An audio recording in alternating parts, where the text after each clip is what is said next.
Assalamualaikum warahmatullahi wabarakatuh. Perkenalkan, nama saya Rizky Amalia. Saya di sini sebagai moderator dari kelompok 3. Materi atau sub-sub materi yang akan dibahas oleh kelompok 3 yaitu yang pertama ada definisi dari pohon.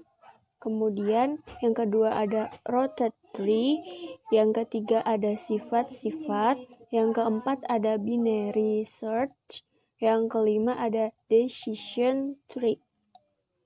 Baiklah, langsung saja materi yang pertama akan disampaikan oleh saya sendiri, yaitu tentang definisi dari pohon dan definisi dari hutan. Baiklah, kita mulai saja sub-sub materi yang akan kelompok 3 bahas, yaitu yang pertama ada definisi dari tree, yang kedua ada rotate tree, yang ketiga ada sifat-sifat tree, yang keempat ada binary search tree, yang kelima ada decision tree. Baiklah, kita memasuki materi yang pertama, yaitu definisi dari tree yang akan disampaikan oleh saya. Yang pertama ada pengertiannya. Pohon T adalah graf tak berarah terhubung yang tidak mengandung sirkuit. Pohon biasanya juga disebut secara khusus yaitu pohon bebas atau free tree. Hal ini untuk membedakan pohon dengan pohon berakar atau rotate tree. Berikut adalah contoh dari pohon seperti ini. Yang kedua ada syarat. Syarat dari pohon itu adalah graf terhubung dan tidak mengandung sirkuit. Selanjutnya ada contoh bukan termasuk pohon seperti ini. Bukan pohon, graf ini bukan pohon karena mengandung sirkuit. Sedangkan graf ini bukan pohon karena bukan graf terhubung. Baik, selanjutnya yaitu definisi dari hutan. Hutan adalah kumpulan pohon yang saling lepas. Atau hutan juga bisa kita definisikan sebagai graf tidak terhubung yang tidak mengandung sirkuit, sehingga komponen di dalam grafnya terhubung tersebut adalah pohon. Nah, contohnya seperti ini. Hutan yang terdiri dari 3 buah pohon. Materi yang selanjutnya akan disampaikan oleh Ita yang membahas tentang rotate tree atau pohon berakar.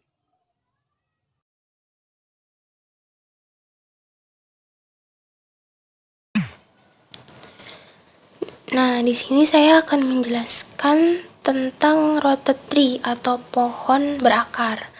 Nah, definisi rotate tree itu adalah pohon yang satu buah simpulnya diperlakukan sebagai akar dan sisi-sisinya diberi arah sehingga menjadi graf berarah, dinamakan pohon berakar atau suatu pohon yang mempunyai akar.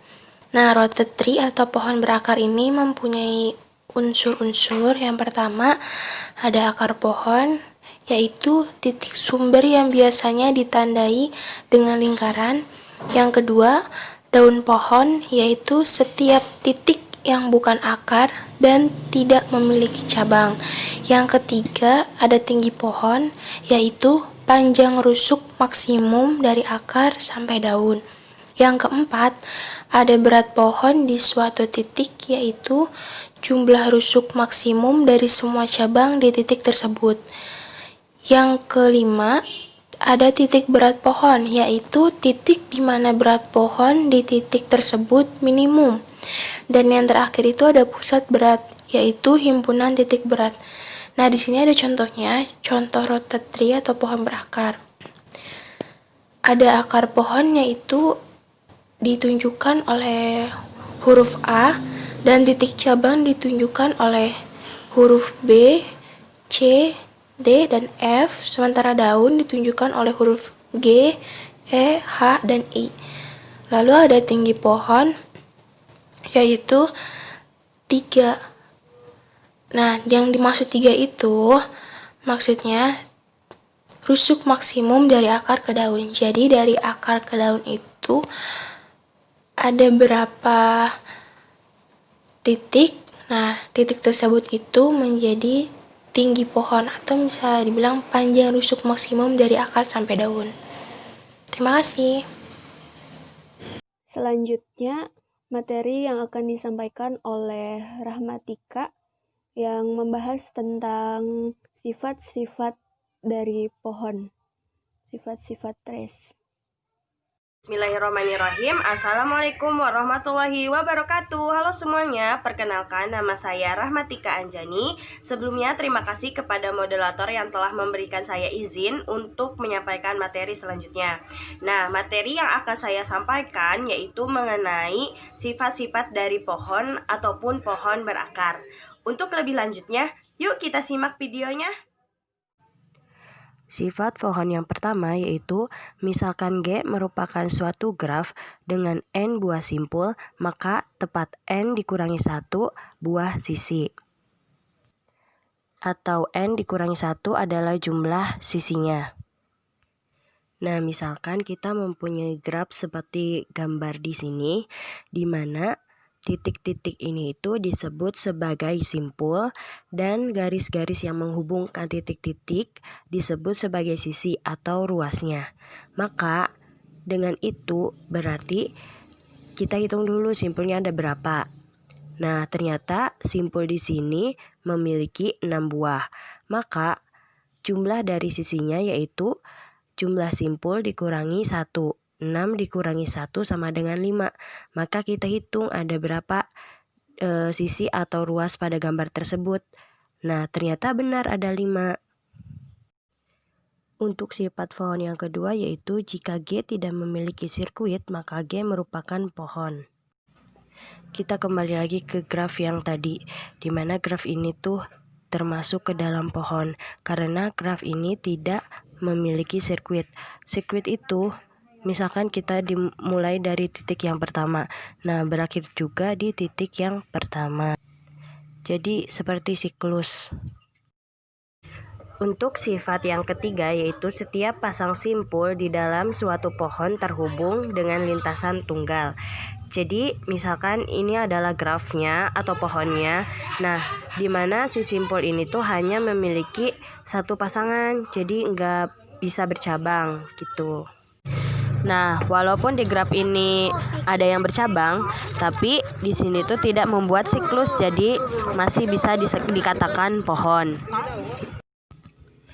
Sifat pohon yang keempat yaitu penambahan satu sisi pada graf hanya akan membuat satu sirkuit. Nah, misalkan kita grafnya seperti ini, lalu ditambahkan satu sisi lagi. Nah, maka ini akan memunculkan atau menjadikan graf ini tuh memiliki sirkuit. Maka ini bukan pohon ya. Selanjutnya sifat pohon yang kelima yaitu semua sisinya adalah jembatan. Nah, misalkan grafnya seperti ini.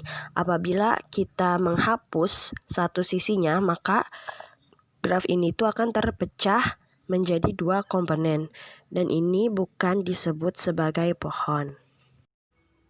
Selanjutnya yaitu sifat dari pohon berakar. Sifat pohon berakar yang pertama yaitu jika pohon mempunyai simpul sebanyak N, maka banyaknya ruas atau sisi atau edge adalah N dikurangi 1. Nah, seperti yang sudah saya jelaskan di sifat pohon yang pertama, apabila jumlah simpulnya N, maka jumlah sisinya adalah N dikurangi 1. Nah, di sini saya mempunyai graf di mana jumlah simpulnya atau titik-titiknya itu ada 13. Maka jumlah dari ruasnya yaitu ada 13 dikurangi 1, 12. Coba kita hitung. Nah, ternyata benar ada 12. Untuk sifat pohon berakar yang kedua yaitu mempunyai simpul khusus yang disebut root atau akar jika simpul tersebut memiliki derajat keluar lebih dari 0 dan derajat masuk sama dengan 0. Nah, yang dimaksud dari derajat keluar dan juga derajat masuk di sini yaitu jika derajat keluar yaitu si simpulnya itu memiliki sisi atau memiliki anak, sedangkan derajat masuk si simpulnya itu tuh memiliki orang tua atau memiliki asal muasalnya. Nah, dari graf yang telah kita ketahui, kita bisa sebut simpul A merupakan root atau akar. Karena apa? Karena simpul A ini memiliki derajat keluar lebih dari 0, yaitu ada 3, itu B, C, dan juga D. Sedangkan si A itu tidak memiliki derajat masuk karena si A itu tidak memiliki orang tua atau asal muasal. Maka terbukti bahwa simpul A itu bisa kita sebut sebagai root atau akar. Sifat pohon berakar yang ketiga yaitu mempunyai simpul yang disebut sebagai leaf atau daun jika simpul tersebut berderajat masuk sama dengan 0 dan berderajat keluar sama dengan 1. Lebih gampangnya, jika derajat masuk itu kita sebut sebagai jumlah anaknya atau memiliki anak. Sedangkan derajat keluar yaitu si simpul itu memiliki orang tua. Nah, dari graf yang telah kita ketahui, simpul CFHIJLM adalah leaf atau daun. Karena apa? Karena simpul yang telah saya sebutkan tadi itu memiliki derajat masuk 1 atau memiliki orang tua, yaitu si C orang tuanya si A, si F orang tuanya si B, HIJ orang tuanya si E, dan LM orang tuanya si K. Sedangkan simpul yang tadi saya sebutkan itu tidak memiliki anak. Jadi terbukti bahwa simpul C, F, H, I, J, dan LM merupakan simpul leaf atau daun. Untuk sifat pohon berakar yang keempat yaitu setiap simpul memiliki tingkatan atau level yang dimulai dari akar dengan levelnya 0 sampai dengan daun yang terbawah dengan level ke N. Nah, contohnya graf berikut. Karena telah kita ketahui bahwa si A adalah root atau akar, maka si A berada di tingkatan atau di level ke 0. B, C, D berada di tingkatan atau level yang pertama. E, F, G berada di tingkatan atau level yang kedua. H, I, J, dan juga K berada di tingkatan atau level yang ketiga. L, M berada di tingkatan atau level yang keempat. Untuk sifat pohon berakar yang kelima yaitu simpul yang mempunyai level sama disebut bersaudara atau brother atau sibling. Nah, dari graf yang telah kita ketahui, karena si BCD itu memiliki level sama, maka si BCD itu bersaudara. Nah, untuk simpul E, F, dan juga G, kita tidak bisa sebutkan mereka bersaudara. Karena apa? Karena walaupun mereka levelnya sama, tapi orang tua mereka berbeda. Nah, simpul si EF orang tuanya si B, sedangkan simpul si G orang tuanya yaitu si D. Jadi untuk simpul EF dan juga G kita tidak bisa sebutkan mereka bersaudara. Sifat pohon berakar yang keenam yaitu pohon memiliki ketinggian atau kedalaman yang merupakan level tertinggi.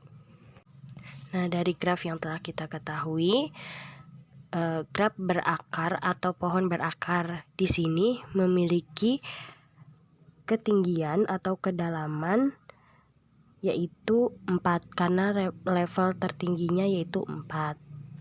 Sifat pohon berakar yang ketujuh yaitu pohon tersebut memiliki berat atau bobot yaitu banyaknya daun atau leaf.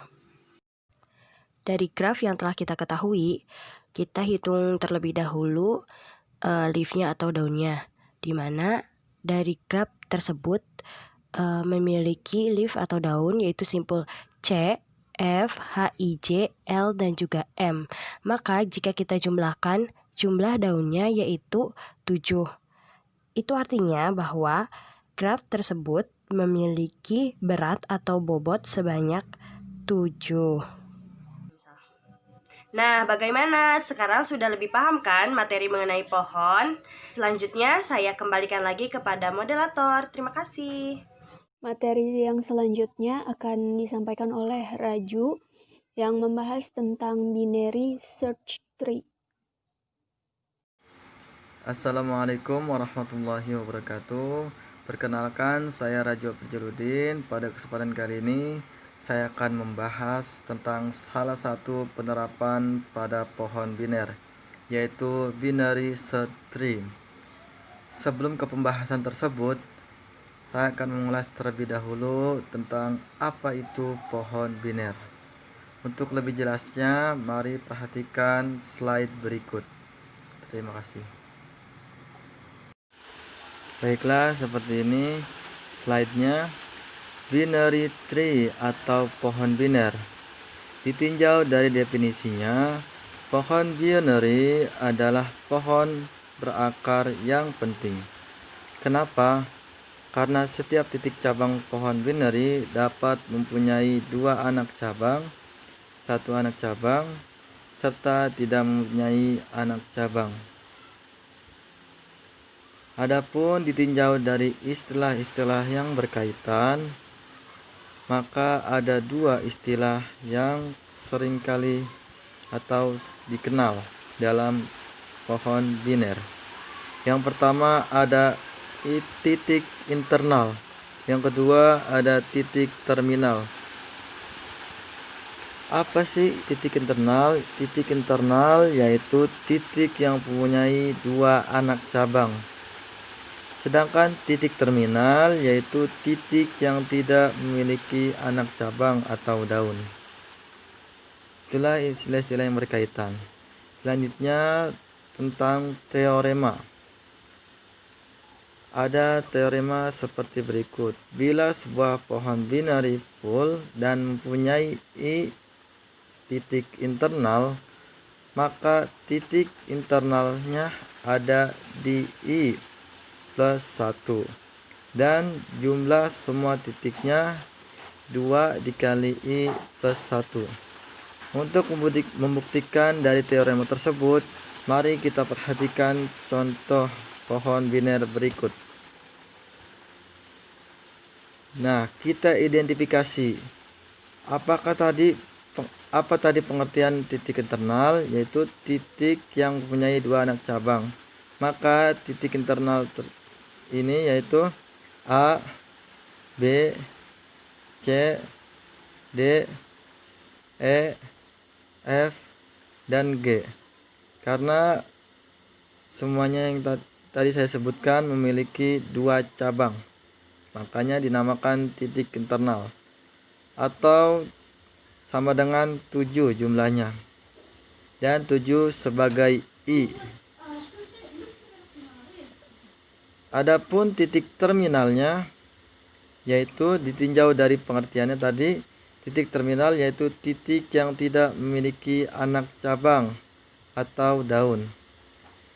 Mari kita perhatikan. Maka titik terminalnya yaitu H, J, K, L, M, N, O, dan V. Itulah dia titik terminalnya, atau jumlah semuanya yaitu 8. Untuk membuktikan teoremanya yaitu I plus 1, dimana I tadi 7 plus 1, maka 7 plus 1 sama dengan 8. Maka teoremanya itu terbukti. Sedangkan untuk semua titik yang ada pada pohon biner tersebut yaitu A, B, C, D, E, F, G, H, J, K, L, M, N, O, dan V, atau semuanya berjumlah 15. Bila dibuktikan menggunakan teorema tadi, yaitu menggunakan rumus 2 dikali I plus 1, dimana I nya tadi 7, maka 2 dikali 7 plus 1, maka jumlahnya 15. Maka teorema tersebut terbukti.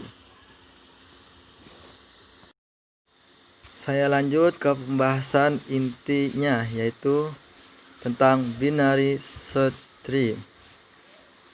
Ditinjau dari definisinya, binary search tree atau BST merupakan tree yang terurut atau ordered binary tree yang memiliki kelebihan bila dibandingkan dengan struktur data yang lain.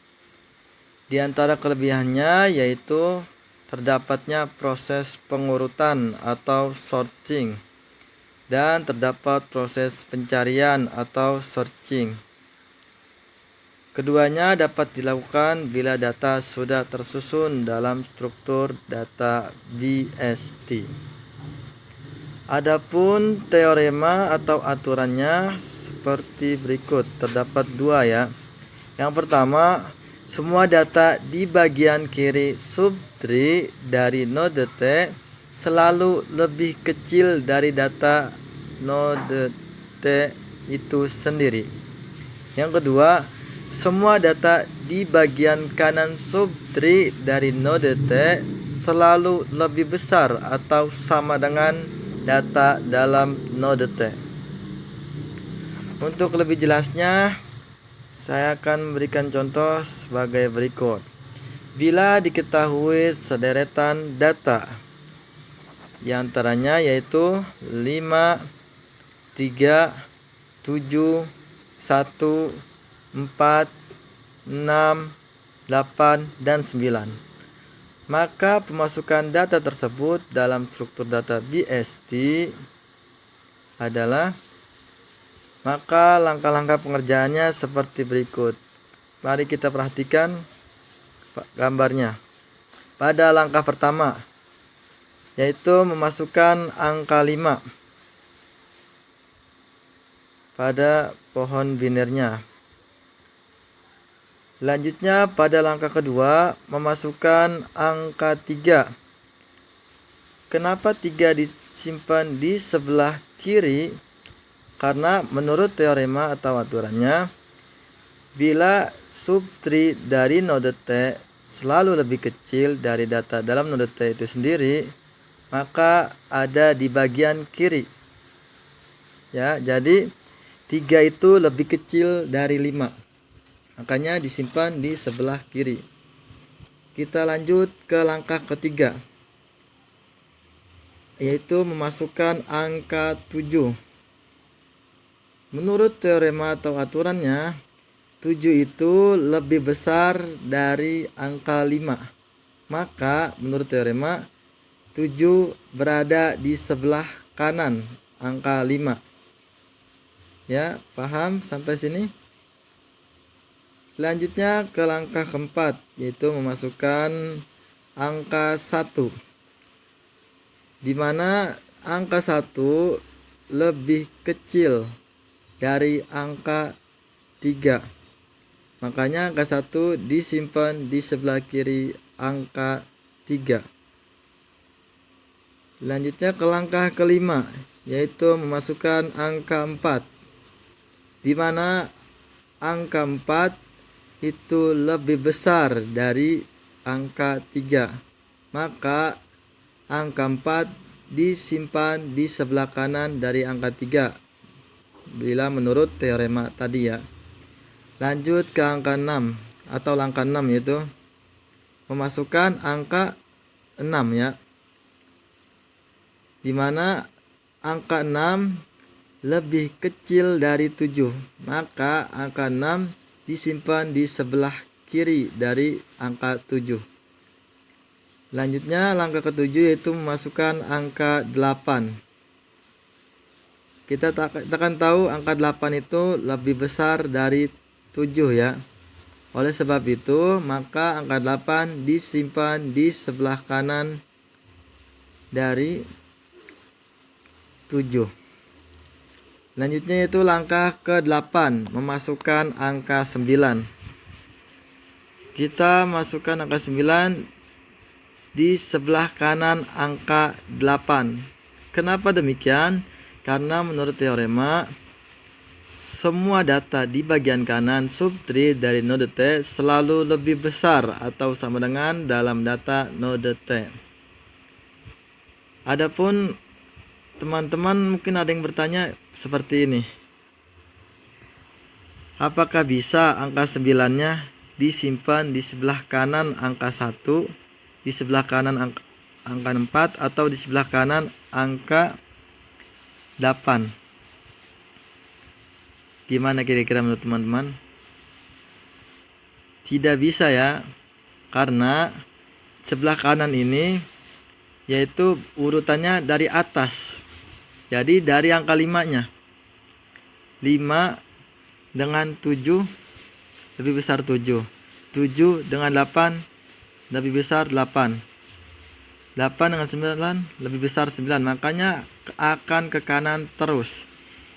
Jika misalkan angka 9 tersebut disimpan di sebelah kanan angka 1, maka nanti akan tidak berurutan ya. Makanya pada binary search tree terdapat proses pengurutan dan pencarian. Makanya ini memiliki kelebihan dibanding struktur data lain. Itulah dia penjelasan dari saya tentang binary search tree. Mohon maaf bila ada kesalahan dalam penjelasannya. Materi yang selanjutnya akan disampaikan oleh Marisa yang membahas tentang decision tree. Assalamualaikum warahmatullahi wabarakatuh.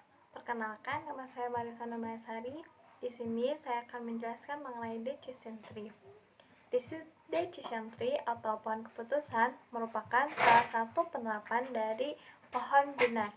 Sebenarnya masih banyak penerapan dari pohon binar seperti binary search tree yang telah dijelaskan oleh pemateri sebelumnya. Ada pula ekspresi tree atau pohon ekspresi, kemudian ada kode Huffman kode, dan ada juga kode Frevik atau Frevik kode. Tapi di sini saya akan menjelaskan mengenai decision tree. Jadi decision tree atau pohon keputusan itu merupakan suatu pemetaan dari alternatif pemecahan masalah yang didapatkan dari masalah tersebut. Oke, agar lebih jelasnya, simak pembahasan selanjutnya ya.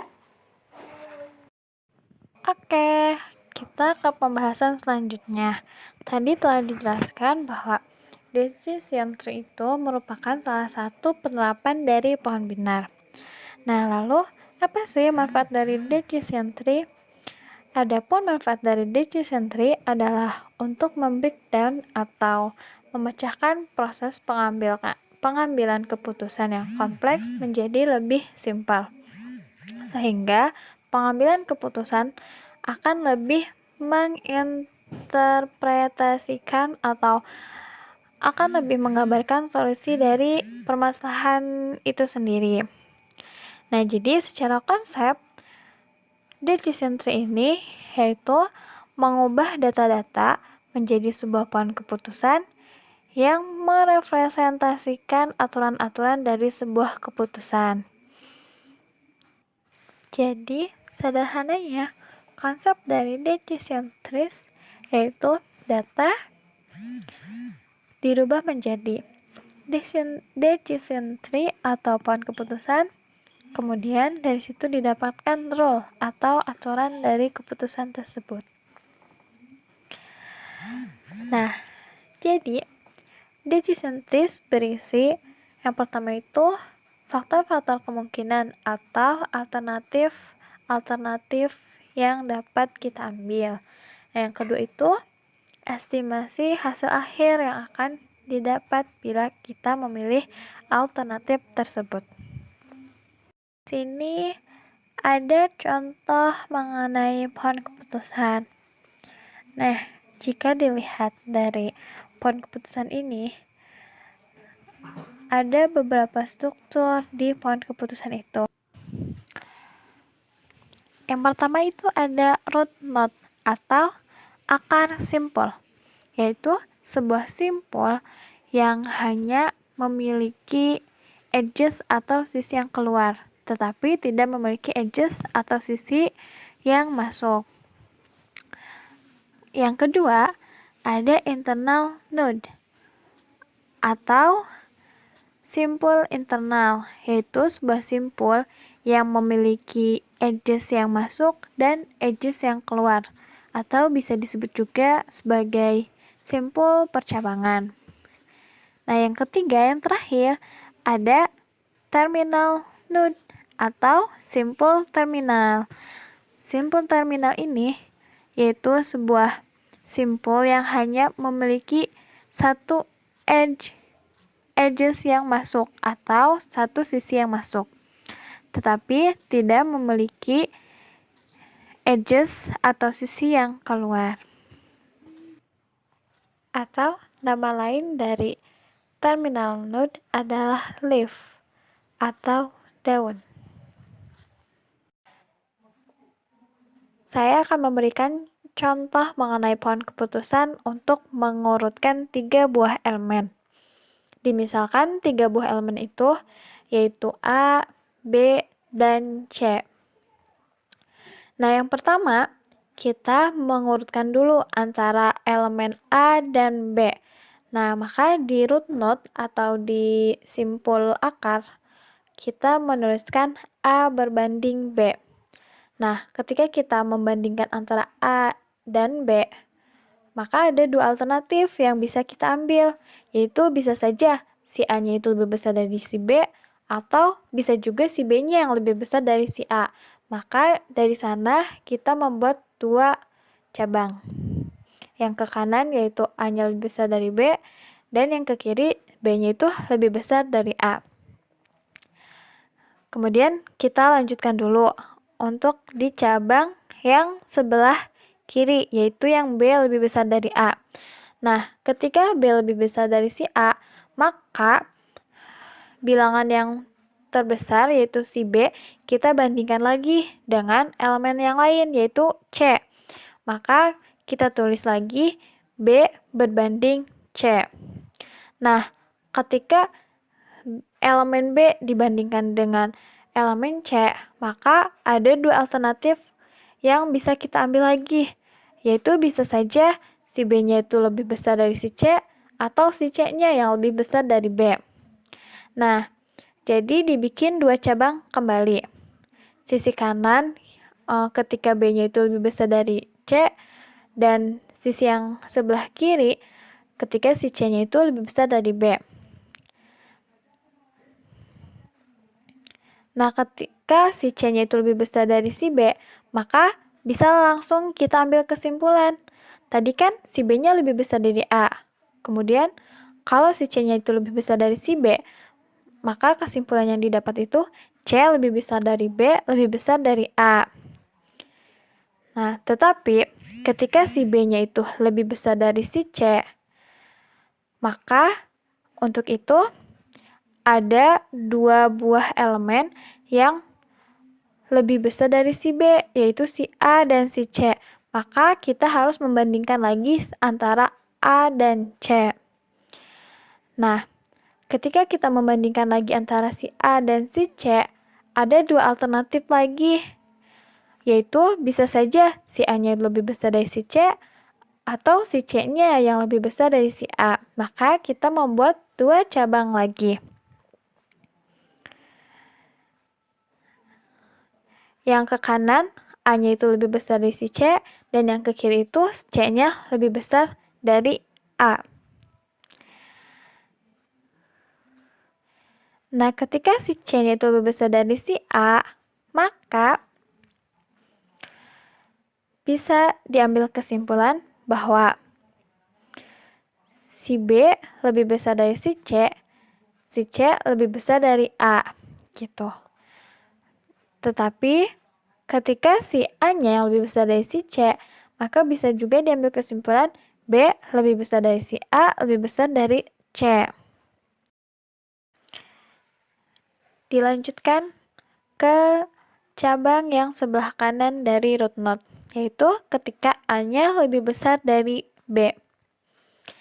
Maka elemen yang besar yaitu elemen A harus kita bandingkan lagi dengan elemen lainnya, yaitu elemen C. Maka kita tulis A berbanding C. Nah, ketika kita membandingkan antara A dan C, maka ada dua alternatif lagi yang dapat kita ambil, yaitu bisa saja A-nya lebih besar dari C atau si C-nya yang lebih besar dari si A. Maka kita buat dua cabang, yang ke kanan itu ketika si A-nya lebih besar dari si C, dan yang ke kiri ketika C-nya itu lebih besar dari si A. Nah, ketika si C-nya itu lebih besar dari si A, maka langsung bisa diambil sebuah kesimpulan, yaitu C lebih besar dari A, lebih besar dari B. Tetapi untuk cabang yang sebelah kanan, yaitu ketika A lebih besar dari C, maka ada dua buah elemen yang lebih besar dari si A, yaitu si B dan si C. Maka kita harus membandingkan lagi keduanya. Kita tulis lagi kembali B berbanding C. Nah, ketika kita mengurutkan atau ketika kita membandingkan antara si B dan si C, ada dua alternatif lagi yang mungkin, yaitu mungkin saja B-nya lebih besar dari si C atau si C-nya yang lebih besar dari B. Maka dibuat lagi dua cabang. Yang ke kanan, yaitu ketika B-nya lebih besar dari si C, dan yang ke kiri ketika si C-nya lebih besar dari B. Nah, ketika si C-nya itu lebih besar dari B, maka dapat diambil kesimpulan bahwa si A lebih besar dari C, lebih besar dari si B.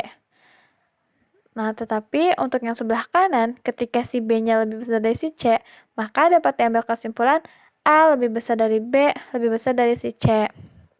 Jadi, intinya, ketika kita akan mengurutkan sebuah 3 buah elemen, maka ada beberapa kemungkinan. Dan dari beberapa kemungkinan itu menghasilkan 6 keputusan, yaitu yang pertama bisa saja A lebih besar dari B, lebih besar dari C.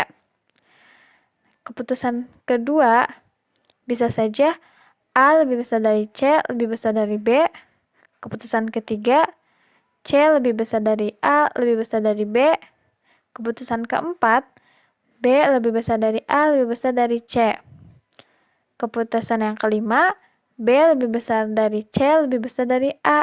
Dan keputusan yang terakhir yaitu C lebih besar dari B, lebih besar dari A. Bisa teman-teman lihat kesimpulannya itu note yang berwarna pink. Sedangkan alternatif-alternatifnya yaitu note yang berwarna hijau.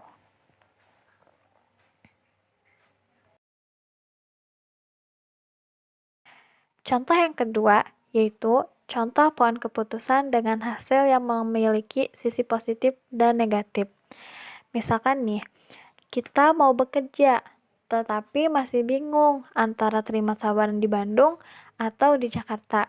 Nah, kita bisa loh membuatnya dengan pohon keputusan, asalkan kita tahu sisi positif dan negatif antara terima tawaran di Bandung dan terima tawaran di Jakarta. Maka pohon keputusannya itu menjadi seperti ini. Nah, mau bekerja. Alternatifnya itu ada 2. Terima tawaran di Bandung atau terima tawaran di Jakarta. Nah, ketika kita mengambil terima tawaran di Bandung, maka hasil yang kita dapat itu gajinya rendah, cuaca dingin, biaya hidup murah. Tetapi ketika kita mengambil alternatif terima tawaran di Jakarta, maka hasil yang kita dapatkan itu gaji tinggi, cuaca panas, biaya hidup mahal. Nah, dari pohon keputusan ini akan lebih memudahkan kita untuk memilih suatu keputusan yang diambil. Baiklah, sekian materi yang dapat kelompok kami sampaikan. Kurang dan lebihnya mohon maaf. Wabillahi taufiq wal hidayah. Wassalamualaikum warahmatullahi wabarakatuh.